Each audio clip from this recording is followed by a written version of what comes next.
can we do advanced planning in our life? Hello guys, welcome to Yundel channel, and today's share is about being mindful, doing the exact advanced planning for our life.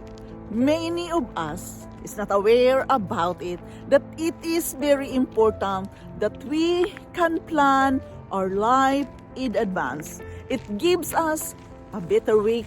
It gives us the better month when we can plan our schedules. Right planning for our life day by day is a necessary thing to do in order to live a stressful, free life. Guys, I have to accept I am not good in planning at all. But as I read this message, I become aware that this is very important, that we can plan our schedules. We must plan it in advance because it says in the book, good planning serves us good decisions as well. So guys, again, this is just my share from my own reading, and I am sharing it with you today.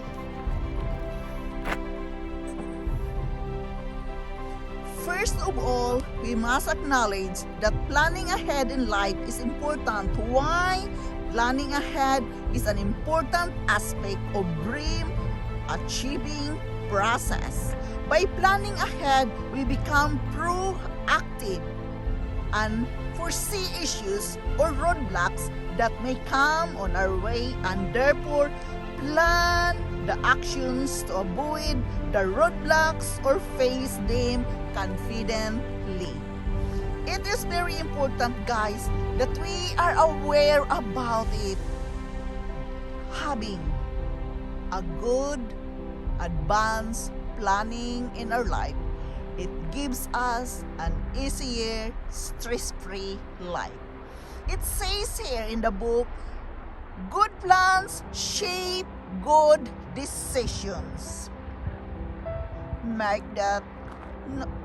that in your mind, that good plans shapes good decisions.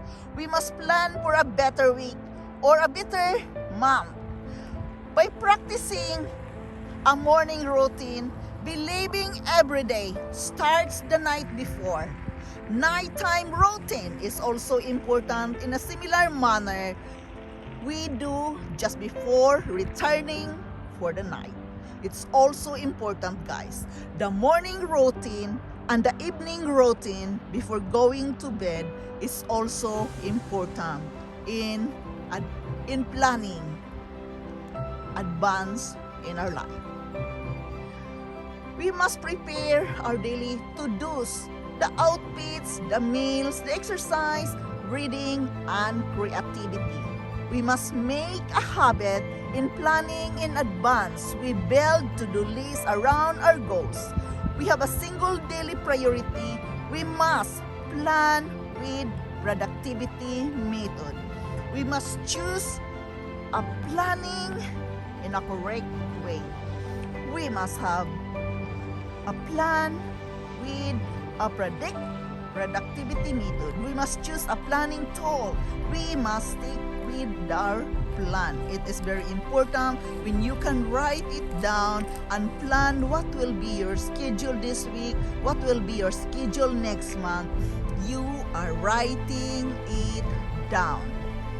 It is really very important that, we must acknowledge it and stick with our plans and course correct when it is needed. Yes, when you plan correctly, it is easier for us to follow it and go with it throughout the week. Yes, you can correct it when it is needed. We must reflect regularly, pray regularly, and meditate daily. We must learn the steps to an incredible plan by asserting where we are. Before we can figure out the best routine of achieving things, we must be aware that we can do a good planning. For our goals, we need to figure it out where we are. We must research what do we want to know. We must create an agenda and timeline. This is also very important that you have an agenda to go to and a timeline. We must be prepared, do the right preparation, do the right planning, and take it one step at a time what you are going to accomplish in a day. And remember, at the end of the day, we must learn to celebrate what we have accomplished. Thanking yourself, giving a clap on your shoulder. It's very important that you can acknowledge your own goodness, that you can appreciate yourself, what you have done for today. Appreciate it and say thank you that you were able to follow what you have been planning in advance. We must be always prepared, and when you all so prepared, then it is time to execute, do the action, and start. It is very important that we are aware about it. Preparing needs time. Planning needs time. Take your time, especially on the weekend, to plan for your next week. Again, I have to say that I am not good at it. I am still working with myself when it comes to planning in advance.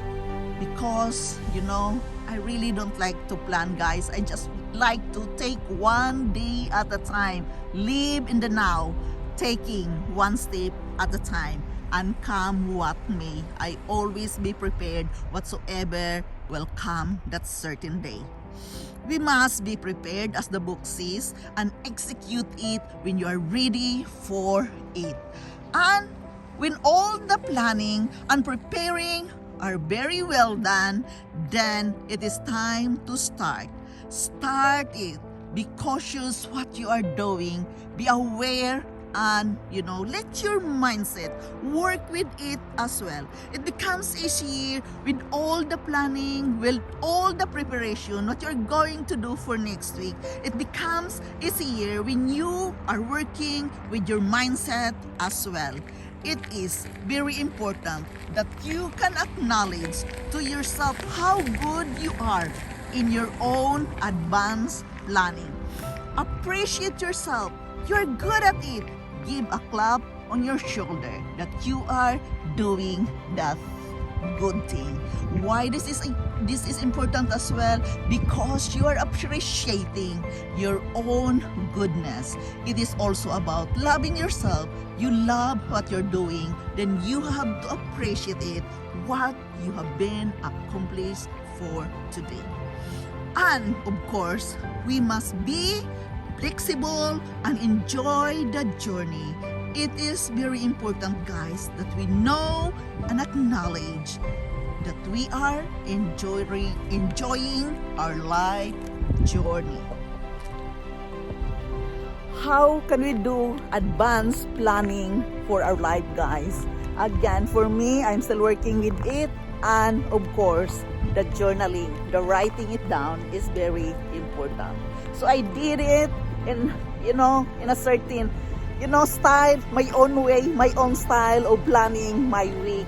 Write it down, and I usually use a simple schedule which is easy to follow, because if you are making it so complicated, it's really very difficult to follow, and probably you cannot follow at all because you are overwhelmed what you have been planning for the next week.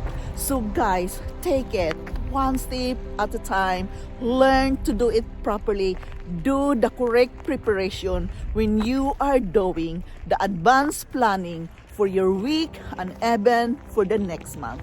Again, this is doing good for our own self. Nobody can do that for you, guys, except you and you alone. You are going to plan your life, and you are going to live a stress-free life.